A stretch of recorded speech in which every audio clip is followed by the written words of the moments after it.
Rinki freeze के door के reflection में खुद को देखने की कोशिश करती है।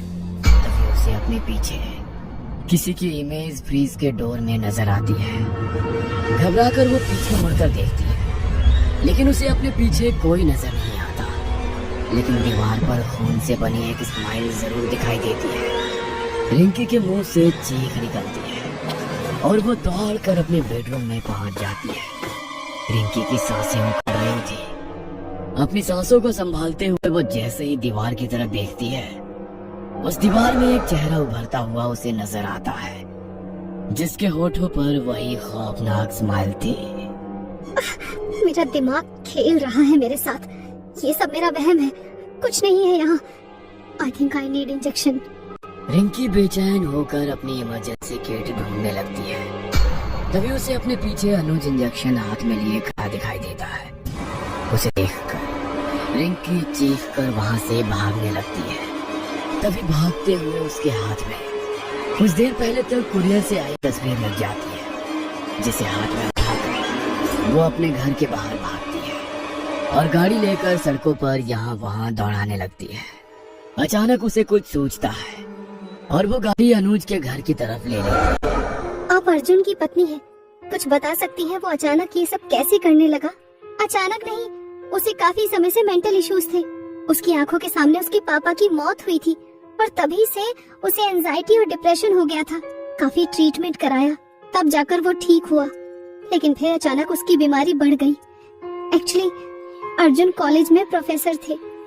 उसके एक स्टूडेंट ने उनके सामने ही सुसाइड कर लिया था और तभी से उसके साथ फिर से ये सब शुरू हो गया। स्टूडेंट का नाम क्या था? आदित्य ठाकुर। रिंकी किसी तरह उस आदित्य का पता लगाती है तो उसे पता चलता है कि जो चौथी फोटो उसके पास कोरियर से आई है वो आदित्य की ही है। आदित्य के बारे में कुछ और चौंकाने वाली बातें सामने आई थी और वो ये थी कि अनुज की ही तरह आदित्य भी पहले डिप्रेशन और मानसिक बीमारियों से सफर कर चुका है। एक बात पूछूं आपसे, क्या आपके घर में कोई ऐसा था जिसकी मौत आदित्य की आंखों के सामने हुई हो? जी नहीं, ऐसा तो कुछ नहीं हुआ। रिंकी आदित्य की माँ से बात करके जाने लगती है। सुनिए, किसी परिवार के सदस्य की तो नहीं, हाँ लेकिन हमारे कुत्ते जेरी की मौत उसके सामने हुई थी। आदित्य जेरी से बहुत प्यार करता था। उसकी मौत के बाद एक हफ्ते तक सही से खाना तक नहीं खाया था उसने। जेरी उसके लिए उसका पेट नहीं, भाई था। Thank you for helping me. अब थोड़ा थोड़ा समझ में आने लगा है कि आखिर ये सब मेरे आसपास क्यों हो रहा है। ये डीमन सिर्फ मेरे दिमाग से खेल रहा है। मुझे बस स्ट्रॉन्ग रहना है, मैं उसे खुद पर हावी नहीं होने दूंगी। डॉक्टर, आप ठीक तो है ना? आपका चेहरा इतना बुझा हुआ सा क्यों है?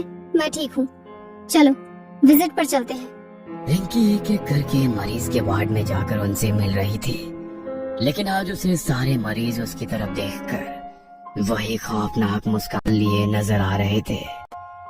रह कर उसे अपने आसपास भयानक चेहरे नजर आते, धुएं की तरह अचानक उसके सामने से गायब हो जाते। उसे बार बार ऐसा लगता कि कोई भयानक आवाज में उसके कानों में आकर फुसफुसा रहा हो। रिंकी लगातार उन आवाजों को और उन चेहरों को नजरअंदाज करने की कोशिश कर रही थी, लेकिन यह आवाज उसकी नियति बनकर उसका पीछा छोड़ने को तैयार ही नहीं थी। बस आज की रात, आज तुझे चलना ही होगा, आज तुझे चलना ही होगा।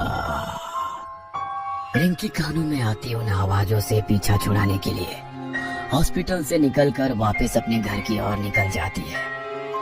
पिछले 3 दिन से रिंकी हॉस्पिटल नहीं आई थी।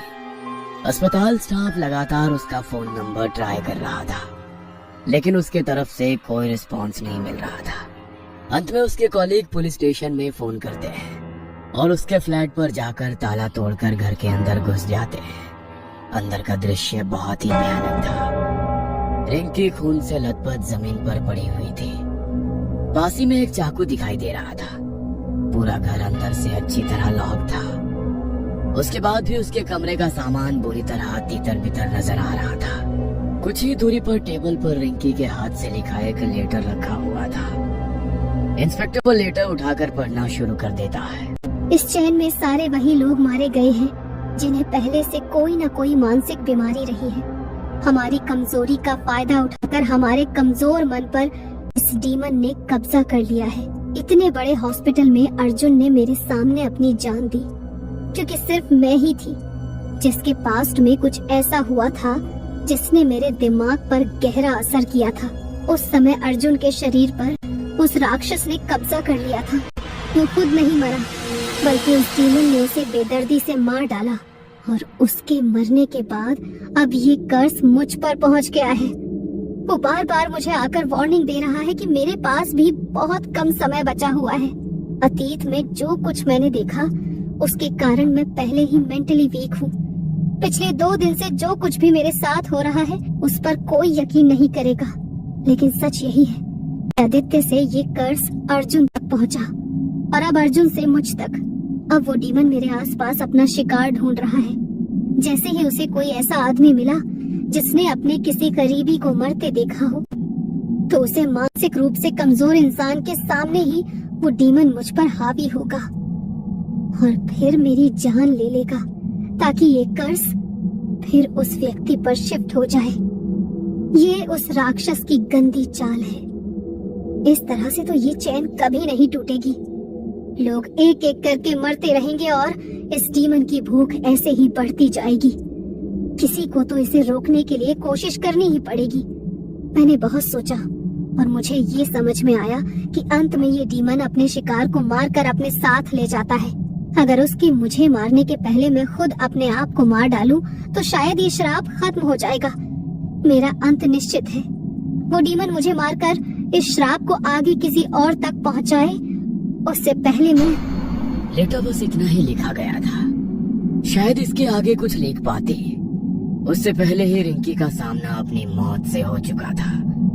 रिंकी के कमरे में लगे सीसीटीवी में काफी विचलित कर देने वाले दृश्य कैद हुए थे। लिखते लिखते अचानक ही रिंकी डर से जोर जोर से चीखने लगती है। उसके कमरे में इतनी तेज हवाएं चल रही थी कि उसके बाल हवा में ऊपर की तरफ खड़े हो गए थे।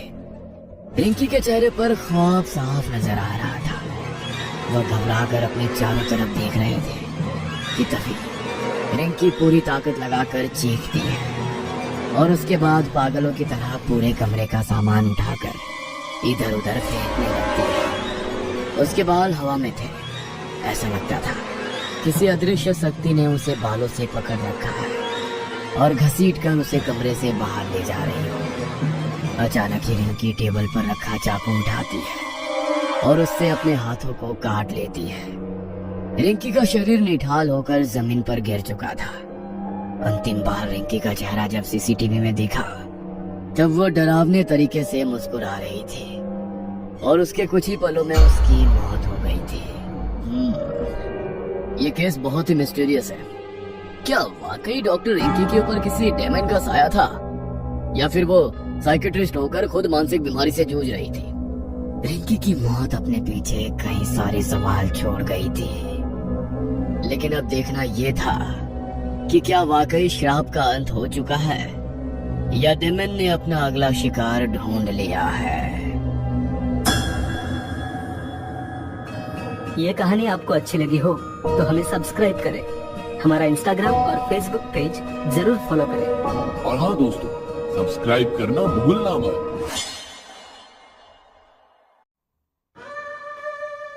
हेलो दोस्तों, मेरा नाम कैम्बरली है। मेरी उम्र 19 साल है। मेरी स्किन लाइट ब्राउन, भूरी आंखें और कंधों तक लंबे स्याह बाल हैं। मैं अपनी पर्सनल खौफनाक कहानी शेयर करना चाहता हूँ, जो मेरे साथ 2 साल पहले पेश आई थी। जुमे का दिन था और मैं अभी भी स्कूल से घर वापस आया था। मैंने अपनी माँ को सलाम किया जब वो काम पर जा रही थी, और उन्होंने मुझसे कहा कि मेरा वेट ना करना, क्योंकि मैं देर से घर वापस आऊँगी।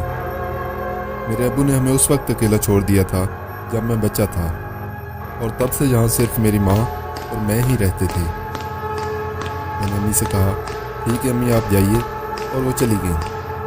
मैं ऊपर गया और अपना इजी ड्रेस पहना, फिर नीचे किचन में चला गया, जहाँ मैंने रात के लिए अपना खाना पकाना शुरू किया और अम्मी के लिए भी खाना बनाया, ताकि वो काम से वापसी पर खाना खा लेंगी।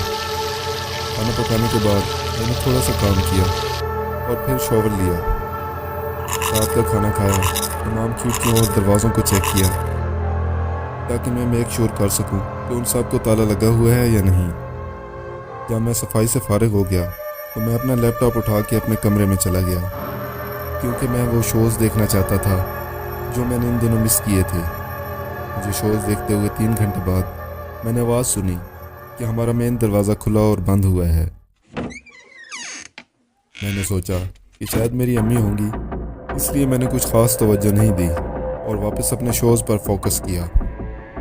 मैंने हेडफोन लगाए हुए थे, इसलिए मैं अपनी माँ को मुझसे बात करते हुए नहीं सुन सकता था। आमतौर पर उन्हें मुझसे बात करने के लिए मेरे पास ही आना पड़ता था। और उस वक्त जब मैंने महसूस किया कि कोई इसी सोफे पर टेक लगाने लगा है जिस पर मैं बैठा हुआ था।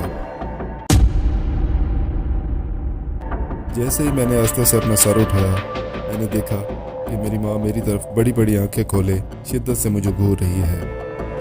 मैंने उनसे पूछा, क्या हुआ माँ? मगर उन्होंने कोई जवाब नहीं दिया। मैं उन्हें काफ़ी देर तक देखता रहा। मुझे लगा कि उनके साथ कुछ रॉन्ग हो चुका है। मैं बिल्कुल सही तौर पर तो नहीं बता सकता, मगर मैंने उनकी बहुत बुरी हालत देखी। जैसे ही मैंने करीब से देखा, मैंने देखा कि उन्होंने नर्स का स्कार्फ नहीं पहना हुआ था। मैंने सोचा कि शायद वो ऊपर चली गई हो और मेरे देखने से पहले ही उन्होंने चेंज कर लिया हो। मुझे घूरने के तकरीबन 30 सेकंड बाद उसने धीरे से ऊपर छत की तरफ देखा और पीछे मेरी तरफ देखा, फिर मेरा माथा चूमा। उसके होंठ इतने ठंडे थे, यूं लगा जैसे उसने अपने होठों पर बर्फ़ डाल दी हो, और बर्फ़ को होठों पर इतनी देर डाले रखा हो जब तक कि वो जम न जाए।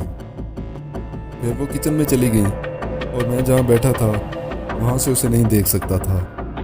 मैंने उसके बारे में कुछ नहीं सोचा और वापस अपने शोज़ पर फोकस किया। फिर मुझे अचानक से याद आया कि मेरी अम्मी ने तो मुझे बताया था कि मेरा इंतज़ार ना करना, मैं घर देर से आऊँगी। मुझे ये भी याद आया कि जब से मैं बड़ा हो गया हूँ, इस तरह से मेरी अम्मी मेरे करीब नहीं आई हैं और ना ही मेरे बचपन के बाद उन्होंने आज तक मेरा माथा चूमा है। मैं 1 मिनट के लिए तो हैरान हो गया, मगर फिर मैंने आस्ते से अपना फ़ोन उठाया और इस उम्मीद पर फ़ोन किया कि मुझे घर में कहीं अम्मी के फ़ोन की बेल सुनाई देगी। माँ ने फ़ोन उठाया और मुझसे पूछा, क्या हुआ बेटा? मैंने माँ से पूछा, क्या तुम घर पर हो? माँ ने जवाब दिया, नहीं बेटा।